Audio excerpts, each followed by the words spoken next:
So, ang title ng isi-share ko sa inyo ngayon ay Dream Big Dreams Again, Part 2. We are now dreaming big and dreaming again. Pero remember this, kahit pa ang pangarap natin ay galing sa Diyos, magkakaroon pa rin ng mga hadlang dito. Dahil pag malaki ang pangarap, malaki rin ang hadlang. Napakaganda kung palibot tayo ng mga taong mag-i-encourage sa iyo at magme-mentor para maabot mo ang iyong mga pangarap. Ang question is this, paano kung ang nakapalibot sa iyo ay mga taong inggit sa iyo, galit sa iyo? Alam mo yung mga inggit? Ang mga inggit, hindi nila alam kung bakit sila inggit. Actually, basta lang lumalabas yan. Kaya, iisang panlaban dyan eh. Pigilan mo. Paano kung ang nakapalibot sa iyo ay inggit tapos galit?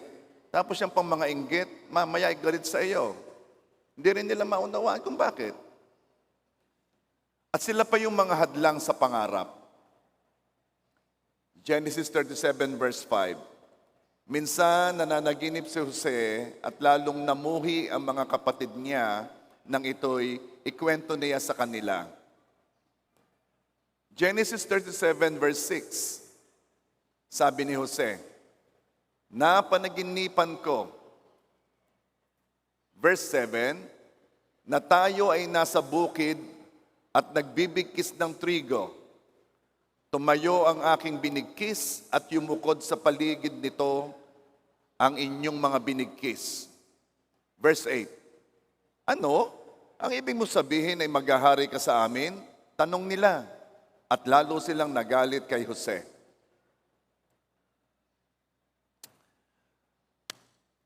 Hadlang. Pero ito ang mas masakit.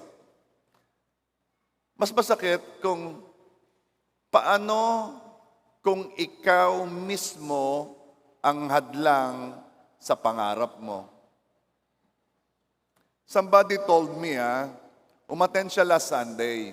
Sabi niya, masakit daw sa mata ang reflection ng message noong Sunday. Ako naman coming from months or weeks na puro technical lang aking iniisip at pinag-uusapan, ang sabi ko sa kanya, anong ibig mo sabihin? Nagre-reflect ba ang ilaw sa LED wall? Nasusulok ka ba ng sunlight? Anong ibig mo sabihin? Sabi niya, hindi. Masakit ang message sa isang taong malaki ang takot magtiwala sa kayang gawin ni Lord. Natumbok ng message ang puso at lumabas ang mga nakatagong fear and doubts. Ano ang ibig sabihin? Nagpapatunay na may mga taong tumigil na ngang mangarap dahil sa duda o takot. Bakit ba natin sinasabi ang mga pangarap natin sa iba? Kasi si Jose, kinuwento niya sa kanyang mga kapatid na nanaginip ako. May mga bigkis ako ng mga uhay, ng mga wheat o trigo. Nilagay ko sa tabi. Ay, ang inyong mga bigkis, yumukod sa akin. Bakit ba kinukwento natin ang ating mga pangarap sa iba? Kasi ito yun Kailangan kasi natin ng mga taong maniniwala sa atin. We need affirmation. Dahil hindi man natin tanggapin, tayo man ay may duda, takot sa puso natin tungkol sa mga pangarap natin. Kailangan natin ng mga taong makakatulong sa atin. Kailangan natin ng mga taong magtuturo sa atin kung paano maganap ang pangarap natin. Kailangan natin ng mga taong magpe-pray para sa atin. At anong gagawin natin kung sa halip encouragement ay fear and doubts ang ibinibigay ng mga taong ito? At sa halip na mag-encourage, ay galit pa sa atin. Anong gagawin natin kapag may napakalalaking hadlang sa ating pangarap? Ito pag-uusapan natin ngayon. Are you ready? Okay. Una. Number 1, dream again. Kapag may humahadlang sa pangarap mo, dream again. Ang pagkakaiba ngayon, mas lakan mo pa. Yung bang parang makulit. Pag may nagdi-discourage sa iyo, halimbawa sabi mo, alam mo ang pangarap ko, makarating ng Europe. Ang laki naman. Kaya ka pa mabigyan ng visa, kaya ka pa magkaroon ng pamasahe. Anong gagawin mo? Ha? Samantalang yun una lamang ang sunod around the world naman. Yun ang gagawin mo kapag mayroong humahadlang sa iyong mga pangarap. Are you there? Ang tawag ko doon, makulit na pangarap. Genesis 37 verse 9. Nagkaroon pa siya ng ibang panaginip at isinalaysay sa kanyang mga kapatid at sinabi, ako'y nagkaroon pa ng isang panaginip. Ang araw, ang buwan, at ang 11 bituin ay yumuko sa akin. Alam mo sa unang panaginip ni Jose, yung 11 bigkis o 11 niyang kapatid, yung bigkis nila, yumukod sa bigkis ni Joseph. Nagalit ang mga kapatid. Nanaginip uli si Joseph. Ang sunod na panaginip ito, nanaginip ako, ang araw ang bituin, ang araw at ang buwan, at 11 bituin ay yumukod sa akin. Sabi ng mga kapatid, anong ibig mo sabihin? Dati, kami lang mga kapatid mong yuyukod sa iyo. Ngayon, kasama ng mga magulang natin, yuyukod din sa iyo. Kapag may humahadlang sa panaginip mo o sa pangarap mo, mangarap ka uli, lakan mo lang.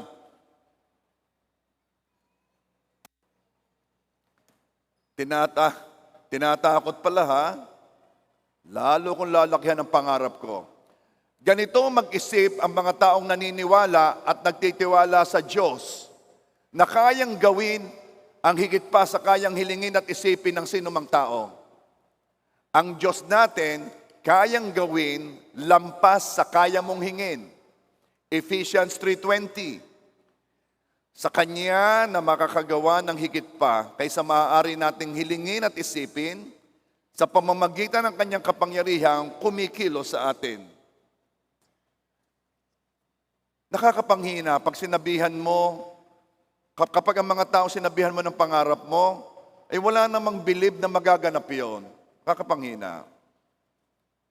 Tingnan mo ha, Genesis 37 verse 10. Subalit ng kanyang isalaysay ito sa kanyang ama at mga kapatid, siya ay pinagalitan ng kanyang ama at sinabi sa kanya, ano itong iyong napanaginip? Tunay bang ako, ang iyong ina at ang iyong mga kapatid ay yuyukod sa lupa sa harap mo? And verse 11, at ang kanyang mga kapatid ay nainggit sa kanya. Yan ang una. Sa harap ng mga nang di-discourage sa iyo, sa mga hadlang sa mga pangarap mo sa buhay, dream again. Just this time, make it bigger. Padalwa, huwag mong ipanakaw ang iyong pangarap. There are dreamers who overcome opposition to realize their dreams. Alam mo itong basketball superstar, si Michael Jordan, hanggang ngayon ay nagtatalo sila kung sino talaga ang GOAT, kung sino talaga ang pinakamahusay na basketball player. Sabi nila si LeBron, sabi nila si Kobe, pero personal choice ko lang naman, Michael Jordan talaga. Pero, alam mo si Michael Jordan, ayan hindi na kasama sa high school basketball team. Parang nagtatry out sa varsity dito sa atin, ay hindi napili Pero Michael Jordan didn't give up. Ito ang kanyang philosophy. I play to win. The day I stop improving is the day I walk away from the game. Ako'y naglalaro para manalo. Sa araw na ako'y tumigil na mas maging mahusay pa, ay ang araw na ako'y titigil na sa paglalaro. These are dreamers na napagtagumpayan ang mga hadlang sa kanilang pangarap. Si Thomas Edison, siyang naka-invento ng light bulb. Sipin mo nung una, kung gusto mo ng liwanag, kandila o kaya gas na mayroong mitsa, daladala mo yan, until Thomas Edison invented the light bulbs. Ay eto yon. Si Thomas Edison, bago ma-invento ang light bulb, ay 2,000 beses nag-experiment bago niya ma-invento ang light bulb. 2,000 times siyang nag-experiment at 2,000 times siyang nabigo. Pero ito, ang sabi niya, noong merong nagtanong sa kanya, ano bang nararamdaman ninyo na kayo'y nabigo ng pagkarami-raming beses? Anong nararamdaman ninyo? Sabi ni Thomas Edison, I never failed once. I invented the light bulb. It just happened to be a 2,000-step process. Hindi daw siya nabigo. Nagkataon daw lamang na ang pag-imbento sa light bulb ay 2,000 steps. So, he don't consider the failure as failure. He considered it as a step towards the dream, towards the goal.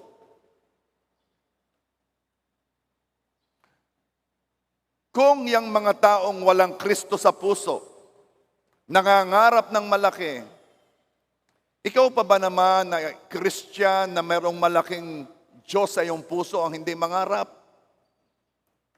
Kung yung mga taong walang Kristo sa puso, nangarap ng malaki at naganap ang pangarap, ikaw pa ba naman na anak ng Diyos ang hindi mangyari ang iyong malaking pangarap? You are greater than what you think or what others think of you. Mas dakila ka kaysa iniisip mo tungkol sa iyo at mas dakila ka kaysa iniisip ng ibang tao tungkol sa iyo. Huwag lang masyadong tatangos ang ilong. Pero yun ang totoo. There is a seed of greatness planted in your heart by God.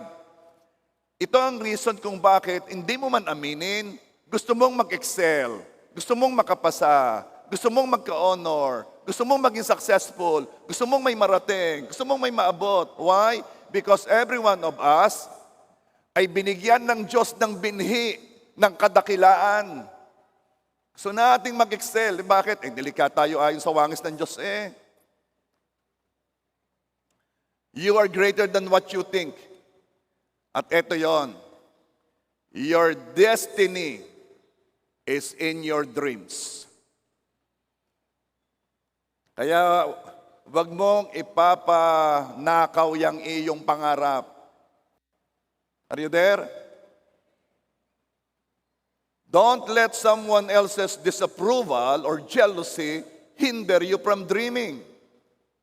Halatang-halata mo ang taong hindi ipinananakaw ang kanilang pangarap sa buhay. Paano po nahalata? Excited sila sa buhay. Yang mga yan ay kapag gumising ay alam nila that the best is yet to come. They are expecting greater things to happen. Yan ang mga taong hindi ipinananakaw ang pangarap. Alam nilang may magandang mangyayari. Are you there? O dito, number 3. Anong gagawin kapag may humahadlan sa pangarap?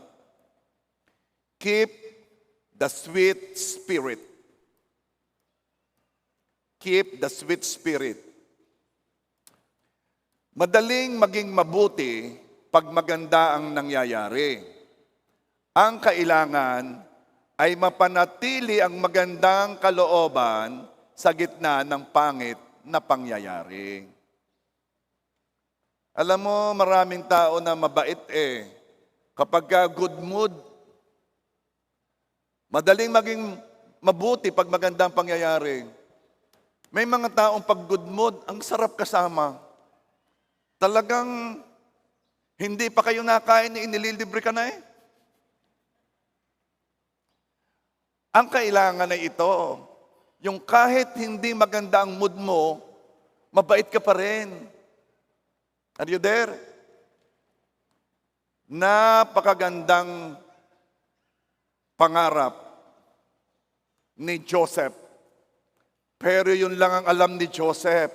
Ang paraan o ang proseso o ang journey papunta sa kanyang pangarap, hindi niya alam. Sabi nga ng iba kung alam daw ni Joseph ang hirap, baka hindi na niya naisin. Ito ang reason kung bakit yung mga may pangarap na malalaki, hindi nyo alam kung ano ang mangyayari. Kasi sa laki ng pangarap, malaki din ang hadlang. At magandang hindi mo alam. Ang kailangan lamang araw-araw, ikaw ay nagtitiwala sa Diyos. Are you there? Parang tayo, alam natin ang magandang plano ng Diyos, pero hindi natin alam kung paano tayo dadalhin doon. Sabi ng Jeremiah 29 verse 11, "For I know the plans I have for you, says the Lord. They are plans for good and not for evil, to give you a future and a hope." Magandang plano. It will give us hope and future. Ay, paano gaho pupunta doon? Nandyan ang drama. Nandyan ang journey. Nandyan ang ganda. Hindi mo alam. Kaya araw-araw merong bago. Araw-araw may chance para lumago. Araw-araw may chance para makilala ang Diyos, mapalapit sa Panginoon. Dahil sa iyong journey, papunta sa pangarap na inilagay ng Diyos sa puso mo, napakaganda ng nangyayari sa journey. Hindi nga pangit nga nangyari kay Joseph Yun ang akala mo. Ang ganda ng pangarap, ang beauty ng dream ay lalong nagsashine in comparison sa dinaanan nito. Okay. Kung halimbawa, magturo ka nga sa akin dito ng milyonaryo. Sige. Yung katabi mo, itinuro mo na, no? Yan, okay. Kung yung milyonaryong yan, mamaya, bumili ng Land Cruiser. Anong dating sa iyo? Sadya namang, kaya naman talaga niya. Anong issue doon? Pero kapag ka ang bumili, ay kita mong a year ago, ay noong pupunta dito, sakay sa tricycle. Tapos 2 years ago, bisikleta. A year ago, tricycle. Tapos ngayon, naka-Land Cruiser. Ay, tiyak ano nangyari diyan? Ay, mamamangha ka. Gusto mong malaman, gusto mong makilala. At masyadong nagsashine ng kanyang testimony. Ang laki ng iyong pangarap, ang ningning ng pangarap mo, ay depende sa pinagdaanan mo. Hanggang ngayon, ewan ko kayong mga bata, ang inyong mga magulang ay hindi pa rin natigil sa pagkukwento ng ganito. Noong kami nilalakad namin simula dito hanggang school. Noong kami may binalot. Samantalang kayo'y pa-Jollibee lang. Anong dating sa inyo? Wala lang. Bakit di nyo naranasan Pero sa mga magulang ninyo, big thing yon. Kaya laging kinukwento, big thing sa kanila. Kaya kung ano man ang kanilang naipundar, naayos, sila'y naluluha-luha sa pagkukwento. Ikaw naman ay madalit sabi, pangihong pera. Walang karating-rating sa iyo. Kasi hindi mo dinaanan pinanganak ka na, meron ka ng laruan. Hindi mo naranasang maghila ng lata ng sardinas at ginagawa mong iyong kutsi-kutsihan. Hindi ka nakaranas gumawa ng iyong baril-barilan na ang sound effect ay ikaw. Bang, bang, bang, bang, bang, bang, bang. Dahil ngayon nakakabili ka ng may sound effects. Ang ganda at laki ng pangarap mo ay depende sa iyong pinanggaling at sa iyong dinaanan. Si Joseph, Kaya ang ganda ng kanyang kwento, of course yung iba hindi pa alam ano, pero doon sa kabisado ang kwento ni Joseph, akin ang sasabihin, at the end ay siya'y naging pangalawa sa hari. Sobrang taas ng pangarap. Ang taas.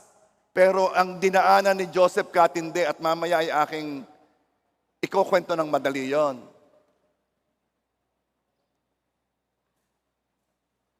Dahil sa inggit at galit ng mga kapatid ni Joseph sa kanya, pinagkaisahan nilang patayin si Joseph. Kapatid papatayin ng kapatid. Ang sabi nung isang kapatid, wag nang patayin, itapon na lang sa balon. Tinapon nila sa balon si Joseph, iiwan na lang doon. Hanggang sa may nakita silang dumaraan na mamimili ng alipin, slave traders. Sabi nung isa, negosyante yung isa aba, ay kaysa naman mamatay daw, ating kunin, ibenta natin. At ibinenta nila ang kanilang kapatid si Joseph sa mga slave traders. Sinabi nila sa kanilang ama, ay namatay na ho si Joseph, kinain ng mga mabangis na hayop. Pero ang totoo, ibinenta nila sa slave traders. Dinala si Joseph sa Egypt. Pagdating sa Egypt, binili si Joseph ni Potiphar. Sabi ni Joseph, salamat naman at hindi ako namatay. Salamat naman kahit papaano dito may makakain ako. Salamat naman at ako'y may trabaho. Ako'y merong bahay na matitirhan. Salamat naman. At dahil si Joseph ay merong gift, siya po ay may gift of administration. Si Joseph ang ginawang katiwala sa sambahayan ni Potiphar. At sabi ni Joseph, ay salamat. Akala ko yung buhay ko ay gayon na lamang. Laging inaapi, kinagagalitan, kinainggitan, pinag-iisipan ng masama. Salamat naman. At dito sa bahay ni Potiphar, ay ako ay pinagkatiwalaan. Yun naman pala'y short-lived lang. Kasi ang asawa ni Potiphar, nagka-crush kay Joseph. Kasi si Joseph ay magandang lalaki. Tingnan mo yung lalaking katabi mo. Yan ang kamukha ni Joseph.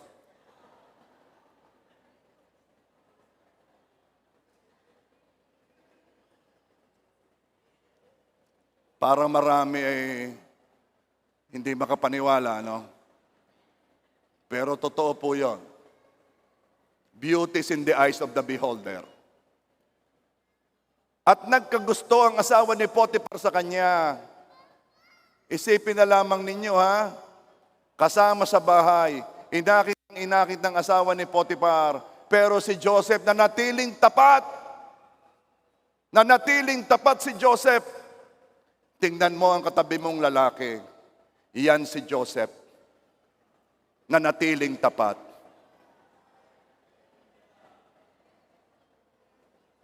Ituloy natin. Pero, humabi ng mga kwento ang asawa ni Potiphar at ang pinalabas dahil nasasaktan na ang pride at lagi siyang tinatanggihan ni Joseph. Sinabing siya'y pinagtangkaan ni Joseph na halayin o i-rape. At nagsumbong sa asawa. Naniwala naman si Potiphar. At ang nangyari, ipinakulong si Joseph.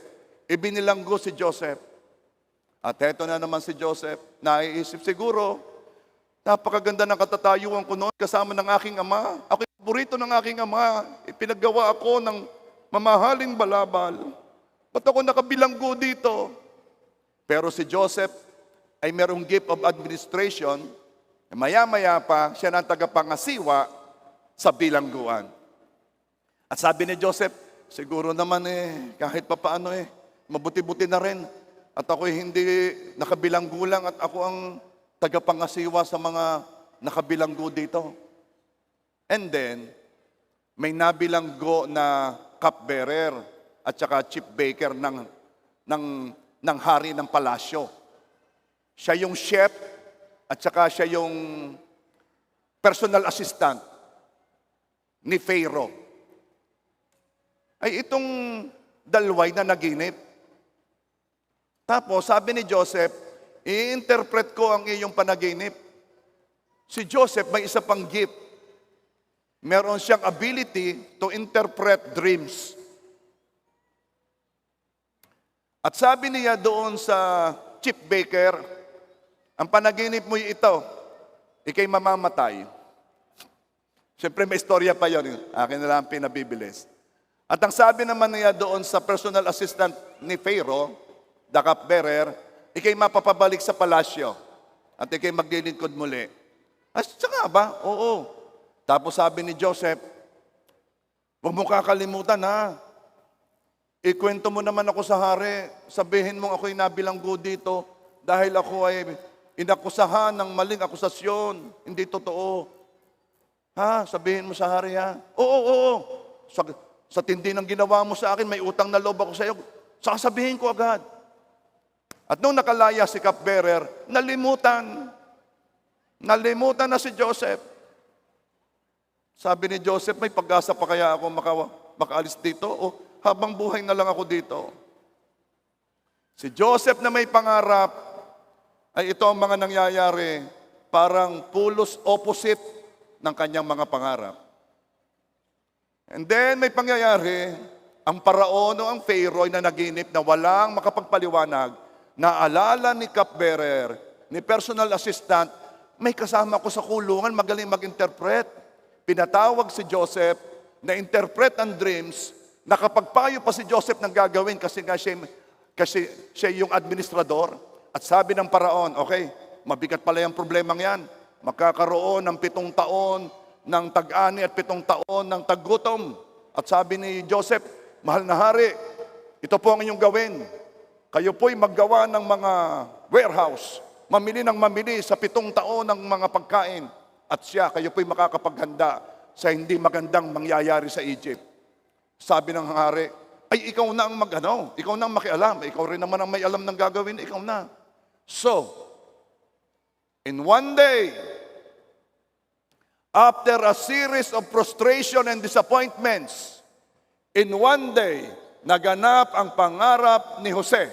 Siya ay naging pinakamataas, sunod na sa hari. In one day, nangyari yung kanyang pangarap na yuyukod ang mga bituin ng araw at ang buwan.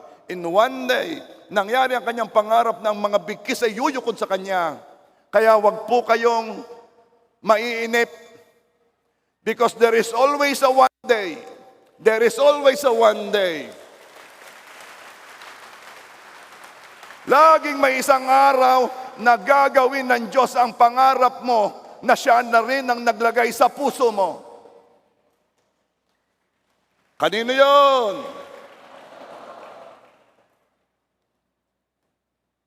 Kahit masasakit ang mga dinaanan ni Joseph, hindi siya nagalit. Hindi siya nagtanim ng sama ng loob. Pastor, why will you keep the sweet spirit kahit ang nangyayari ay opposite pa ng pangarap mo? Ito ang sagot.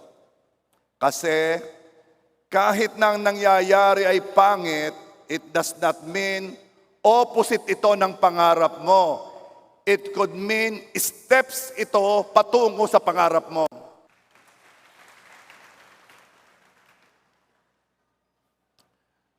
Ang taong makakapag-isip lang ng ganito ay mga tao na merong pananampalataya sa puso nila. Dahil kailangan ng faith para makapag-isip ka ng ganito na na ang pangit na nangyayari ay hakbang patungo sa pangarap ko. Kailangan mo ng pananampalataya, kailangan mo na ikinaniniwala at nagtitiwala sa Diyos. Dahil napakahirap gawin yan. Kasi kung ikay tumitingin lang sa nakikita, hindi ka magkakaroon ng maayos na pakiramdam dyan. Pero ang pananampalataya goes beyond that. We walk by faith and not by sight. Huwag magagalit. Huwag magdadabog. Huwag mag-iisip ng masasama sa iba. Kapag sila ay parang humahadlang sa pangarap mo, Parang silang nagdi-discourage sa pangarap mo. Para silang walang believe sa iyo. Huwag kang magagalit sa kanila. Bakit? Huwag magpapaepekto sa mga taong umahadlang sa pangarap mo kasi ang pangarap mo ay sa iyo ibinigay, hindi sa kanila. Unawain mo kung bakit hindi nila nakikita mo. Hindi sa kanila binigay ang pangarap, sa iyo binigay. Ikaw ang nakakakita ng pangarap na nilagay ng Diyos sa puso mo. Kaya kung sila hindi ka naunawaan, kung sila dinidiscourage ka, understandable yun eh. Hindi nila kita ang kita mo. You are destined to be greater than what you think. Because there is a seed of greatness planted in your heart. Don't ever keep a record of wrong laban sa mga taong naging hadlang na maganap ang pangarap mo. Huwag kang magkakaroon ng masamang damdamin sa kanila. Sila na nang maliit sa iyo. Sila na ikaw ay ginasjas, binasta-basta. Sila na hindi ka pinahalagahan. Huwag kang magagalit sa kanila. Why? Hindi vengeance ang dapat maging resulta ng iyong dreams, kundi maluwalhati ang Diyos sa buhay mo. Eh anong kwenta kung naganap nga ang pangarap mo, punong-puno ka naman ng sama ng loob, punong-puno ka naman ng paghihigante. Naalala ko yung isang tao nagsabi, siya daw ay nangutang sa kanyang mga kaibigan at kamag-anak, wala daw nagpautang sa kanya. Pero siya daw ay nakapag-abroad at nakapagtrabaho. Bumili siya ng kotse at pinarada niya sa harap ng mga taong hindi siya pinautang. Burum, burum, burum. No.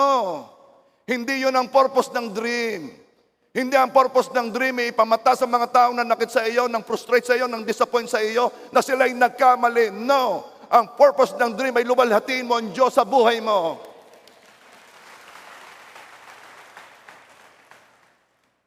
No regrets.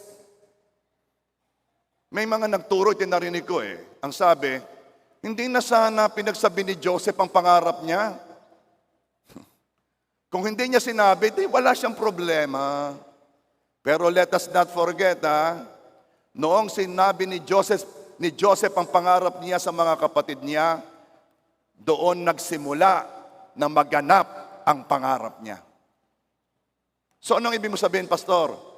Huwag ka nang magsisi, huwag ka nang manghinayang sa mga dapat mong ginawa, dapat mong sinabi. Tama na, no regrets. Dahil kahit yung mga mali mong sinabi, mali mong ginawa, ay kayang gamitin ng Diyos upang maganap ang pangarap na nilagay ng Diyos sa puso mo. God is in control. Ang umahad lang sa pangarap mo ay gagamitin ng Diyos upang maganap ang pangarap mo. Ulitin ko.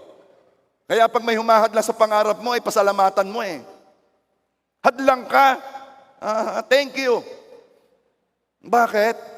Ay gagamitin ng Diyos yung paghadlang mo para maganap ang pangarap ng Diyos sa buhay ko. Tingnan na lang ninyo. Paano magkakaroon ng David kung walang Goliath? Salamat sa Goliath ng buhay or else walang David. Saan nagsimula ang pagiging David ni David? Saan siya nakilala? Noong may dumating na Goliath sa buhay niya. Kung ngayon, may mga Goliath sa buhay niyo, pasalamatan mo yan. Bakit? Diyan ka magiging David. Diyan lalabas ang David sa iyo. Kung merong nasaan na si Joseph kung walang 11 kapatid na inggit sa kanya? Nasaan na kaya si Joseph kung walang 11 kapatid na nag-isip ng masama laban sa kanya? Anong aking point? Huwag kayong masyadong masensitive.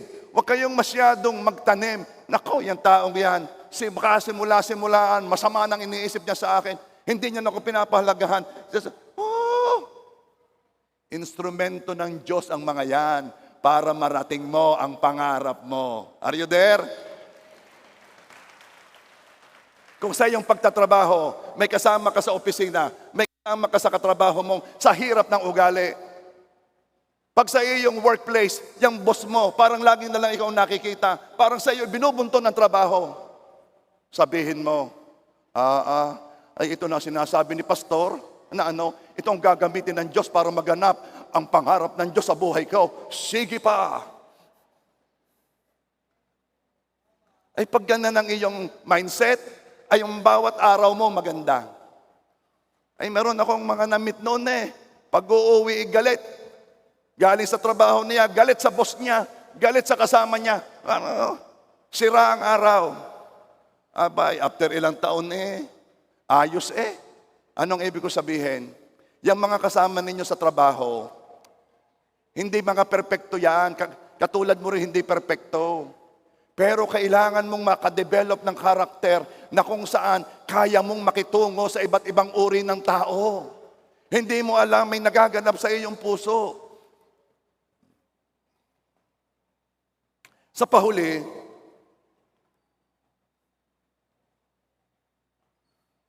si Joseph ay nagtrabaho kay Pharaoh sa palasyo, second to the most powerful man of Egypt. Nagkaroon ng tagutom at nakarating ang mga kapatid niya sa Egypt para bumili ng pagkain.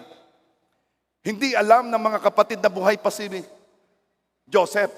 Ang alam ng mga magulang ay patay na si Joseph.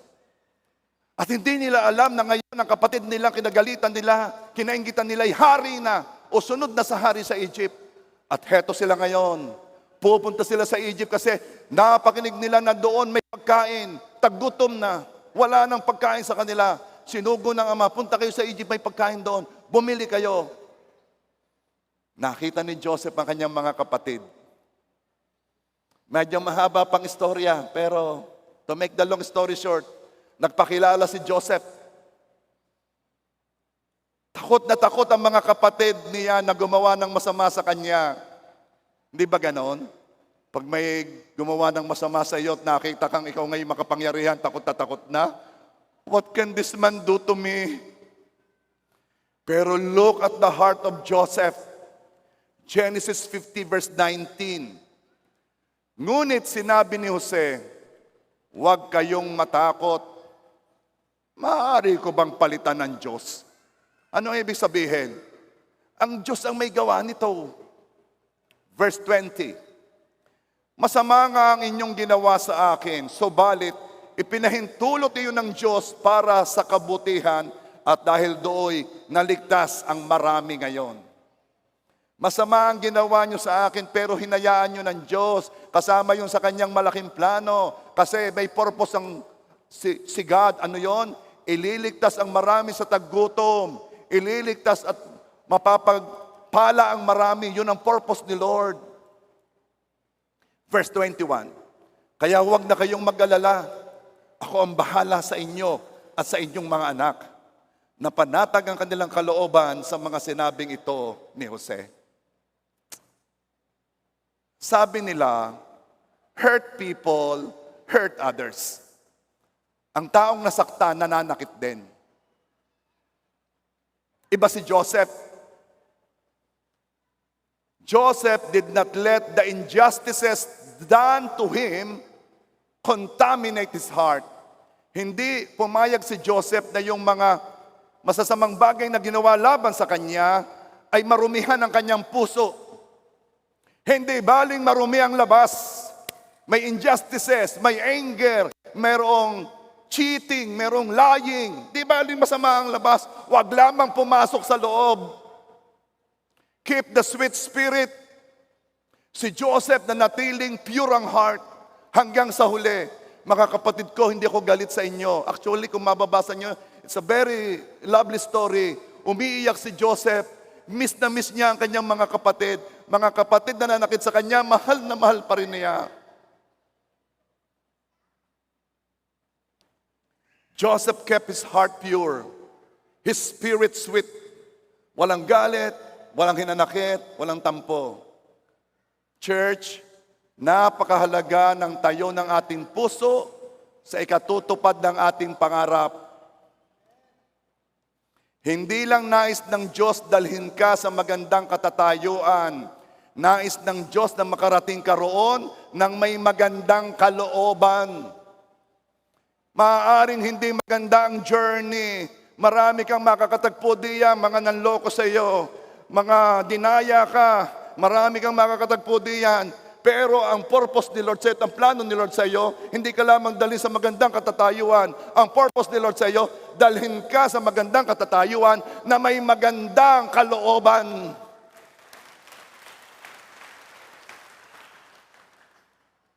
You know how it feels kapag may nang discourage sa iyo. Di ba? Alam mo ang nararamdaman ng isang tao kapag mayroong nagpapahina sa kanya. Ito malimit ko sabihin kapag ako'y nagkakasal. Sinasabi ko sa mga babaeng asawa, may kapangyarihan kayo. May kapangyarihan kayong mag-build or mag-break. Magbuo o magwasak. At anong bubuoy nyo, anong wawasakin ninyo? Ang inyong asawang lalaki. You can build him or break him. Paano po? Pag di-discourage sa kanya, kapag yung asawang lalaki uuwi at may sasabihin mga plano, sasabihin agad ng asawang babae, dumali ka na naman. Gayang-gayan dinaon. Puro kaimik. Wala naman nangyari. Nagsisimula pa lamang iputol na ang pakpak. Mga asawang babae, encourage your husband. Kaya yan na hindi naglilid kasi hindi mo ina-encourage.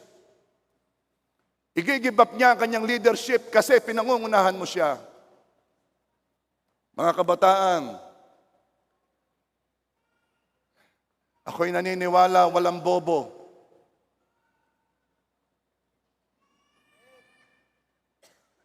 Alam ko hindi ka naniniwala, pero ako'y naniniwala. Kaunti lamang yung strategy.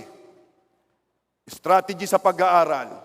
Alam mo yung matatalino? Ako may naniniwala mayroong matatalino, pero kung bakit baga naman yung matatalino, sila pang masipag mag-aral. At yung mga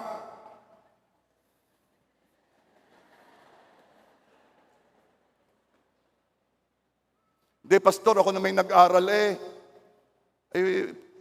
wala rin pumasok Ayun ang pagkakaiba. Yung matatalino, hindi natigil hanggat walang napasok. Pag-aaralan yan hanggang maunawaan yan. Yun ang pagkakaiba.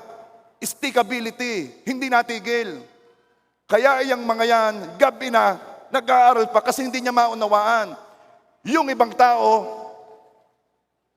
merienda na kaya tigil na. Strategy. So, anong ibig ko sabihin? Don't discourage. Don't discourage. Salamat at ngayon ang pagbibigay ng honors ay by accomplishment. Yung bang merong standard na abutin? Kaya naman, minsan na-graduate, kalahati ay cum laude. Kalahati ng klase ay cum laude. Nung una, ang bibigyan ng honor, yung pinakamagaling. First honor, valedictorian. Ang sunod na magaling, salutatorian. Ang sunod na magaling, first honorable mention. Ang sunod, second honorable mention, third honorable mention. Yun na, yung 5 yun. Pero nga, napag-alaman nila, nakaka-discourage. Kasi, yung third honorable mention ng school na ito, ay baka valedictorian ng school na yon. So they set an standard. Basta marating ito, honor ka. Basta narating ito, magna ka. Summa ka, cum laude ka. By standard, merong hinihit. What is my point? Let's stop discouraging each other. Kung wala kang magandang sasabihin, tumahimik ka. Ulitin ko. Kung wala kang magandang sasabihin, tumahimik ka.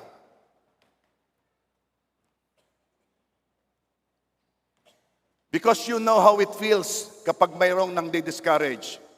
Don't do the same thing. Don't be killers of dreams. Merong mamamatay pangarap Let other people dream. Don't extinguish the fire of their dreams. Kung mahirap sa tingin mong maganap para sa kanila, alalahanin mong hindi mo yung dream. Dream nila yon. Huwag mong patayin ang dream nila. Pag may nagsabi sa iyo, gusto kong magtayo ng Jollibee, at sabi mo, kaya pa. Tumahimik ka pag wala kang maganda sinabi, pero mas maganda, kaya mo yon sa biyaya ng Diyos.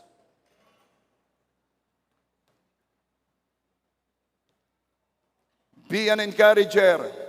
Say at least one word of encouragement to a dreamer. Alam mo kung bakit? Kasi kapag meron taong nangarap na, praise God. Bakit?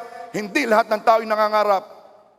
So many people have been discouraged by what happened in their lives.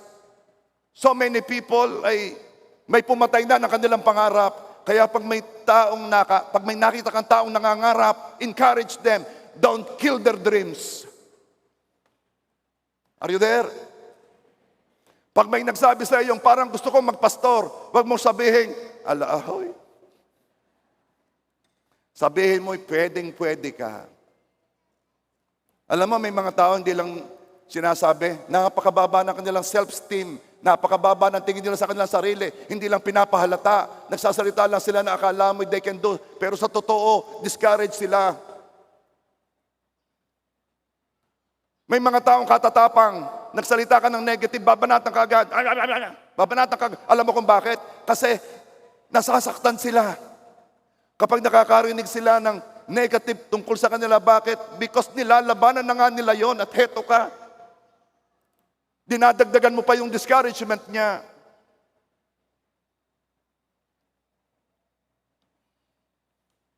Naalala ko noon, long time ago. Apakababa ng self-esteem ko. Hindi ko lang sinasabi, parang hindi ko na alam, ano kang magiging trabaho ko sa buhay, ano kang gagawin ko. And then here's my sister, Ate Zelda, ang sabi sa akin, alam mo ito, kayang-kaya niyong maging branch manager ng mga bangko, kayang-kaya ninyo. First time ako nakarinig na meron pala akong kaya. Hindi ko lang inaamin. Nag-ibang tingin ko sa sarili ko. Dahil lang sa isang word. Yung parang, ito meron kang maaabot, meron kang mararating. Pag may nakita kang akala mo'y ayos na ayos diyan, don't think na siya'y okay na okay. Hindi mo alam kung ano nangyayari sa loob niyan. Baka kailangan lang niya ng isang word of encouragement. Palibot tayo ng mga bully. Yang katabi mo, ilang beses ka nang binuli niyan. Ang kailangan natin encourager, hindi mambubuli. Are you there? Okay. Last na to. Number 4. Make steps. Any steps. Humakbang. Kahit anong uri ng hakbang.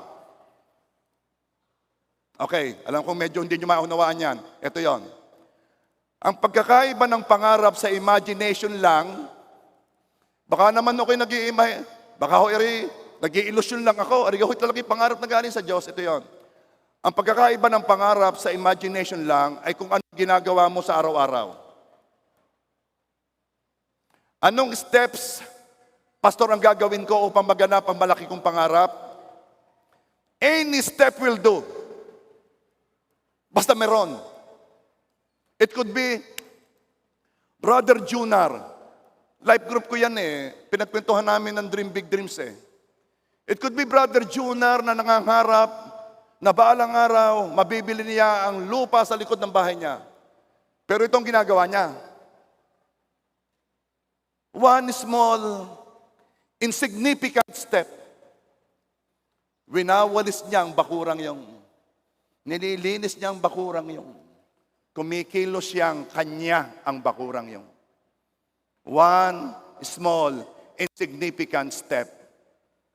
Just make a step. Any step will do. Mamaya malalaman niyo kung bakit. It could be Brother Atoy, na panay ang post ng mga bagong bahay sa Facebook. Kasi yan ay nag-dream na makapagpatayo na ng bahay. And it could be Michael Jordan.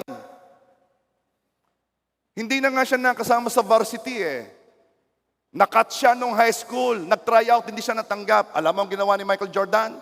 He committed himself to shoot 300 times a day. 300 times a day, every day.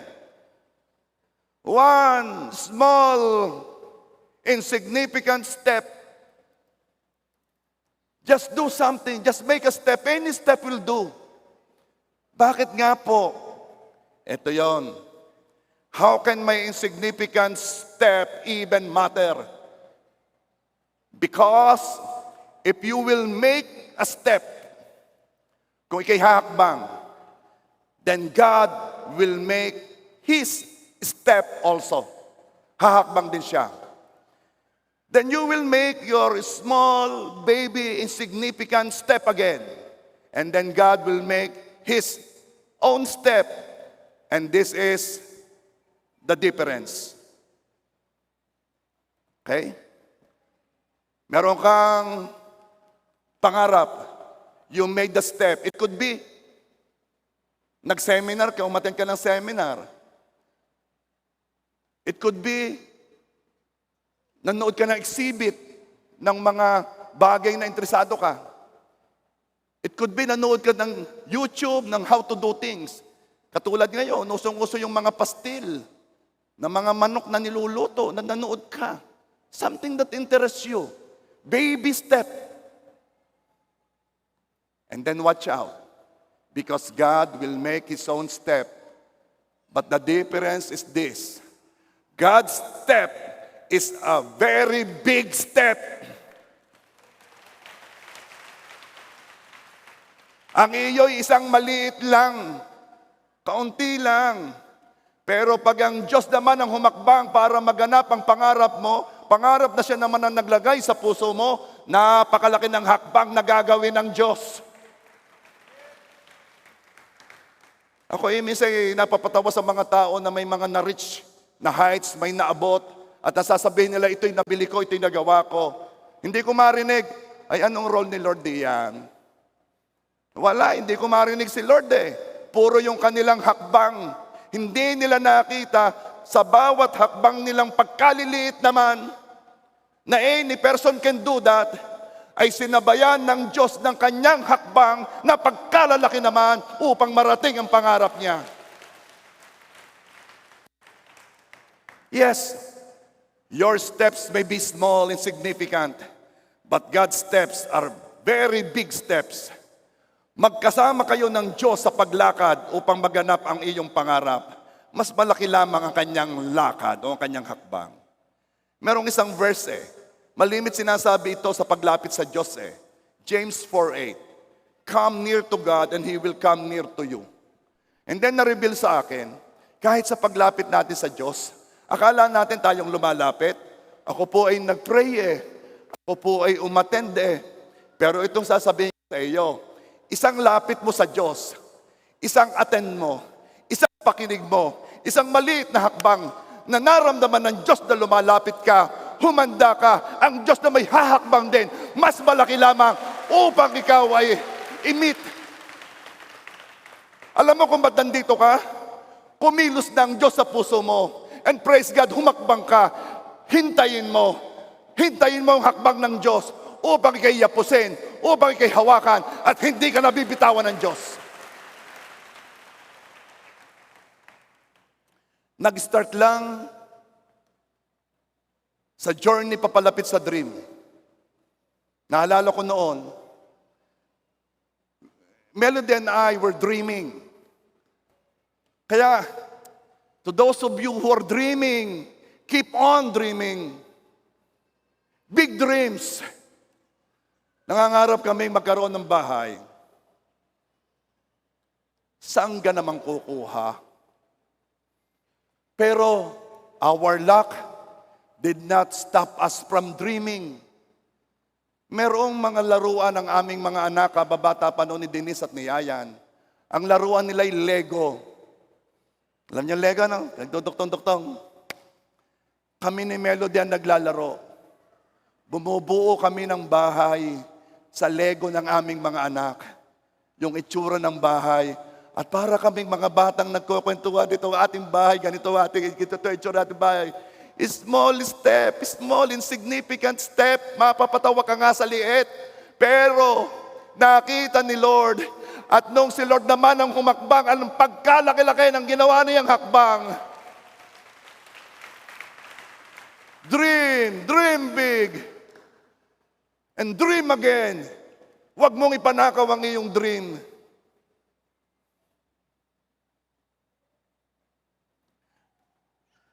In closing, God who loves you wants to give the dream to you. Ano mang age mo, ano mang kulang sa'yo.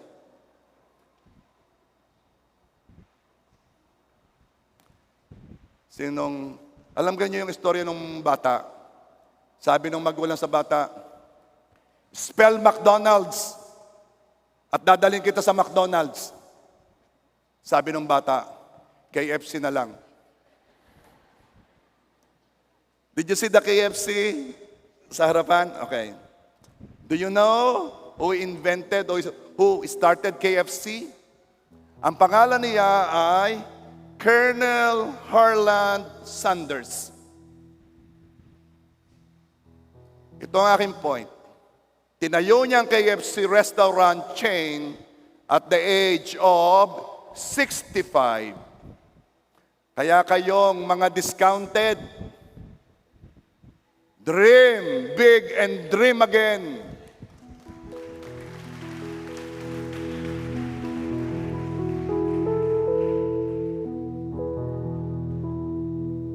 Sino nakakakilala kay Mohr-Keet? Mohrkeet. Okay. Siya po ang pinakamatanda na may hawak ng record sa bungee jumping. Bungee jumper siya. Alam niyo yung bungee jumper? May nakatali na parang na flexible yun eh. Tapos nasa mataas kang lugar, itatali ang paa mo, at mamaya'y itutulala. Free fall yun. At pag malapit ka nang tumama sa bato, ay hihilahin ka nung tali. At pagkayang-kaya ka, exciting yon sa kanila. Nagpunta kami sa Macau. I think sa Macau yata yun. Hindi ko natanda kung Macau. Okay. Meron dong mataas na tower eh. Sabi ka naman ng mga kasama kong pastor, Rebito, nag-chip in kami. Pambayad. Para sa bungee jumping mo. Okay, talagang kayo eh, nambubuli na naman. Kasi, nakaka-excite yun sa iba eh. Pero pagkatulad ni Pastora Melody, cable car lamang hindi ko mapasakay. Paano pa magbabungee jumping? Pero tingnan po ninyo itong taong ito. Ang pangalan niya ay si Mohr-Keet. At the age of 96, siya po ay nag-bungee jumping. 96. Nag-start siyang mag-bungee jumping age 88. Samantalang ang marami, 70 pa lamang, nabili na ng silyang uugoy-ugoy.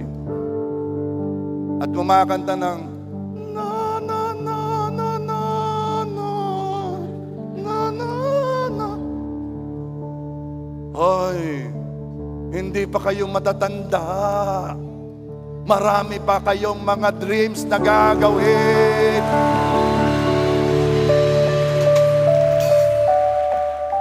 Sabi ng iba, naiinggit ako sa kapitan. Nakilala nila ang Diyos ay bata pa sila. Huwag kang mag-alala, hindi mahuli ang Diyos sa iyo. Kahit ikaw nakilala mo si Lord sa age 40, 50, 60, marami pa rin magagawa ang Diyos sa buhay mo. Come on! Dream big! Dream again!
salamat sa pagpapaalala sa amin ng mga pangarap na nilagay mo sa puso namin.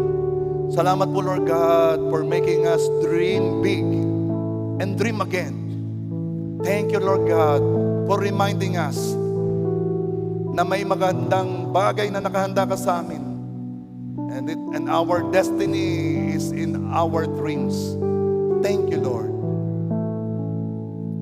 Sabihin po natin, o aking Ama, salamat po kung naibigay mo na ang iyong kaisa-isang anak, ang Panginoong Hesus, upang maligtas kami. Ano pa ba naman ang hindi mo kayang ibigay?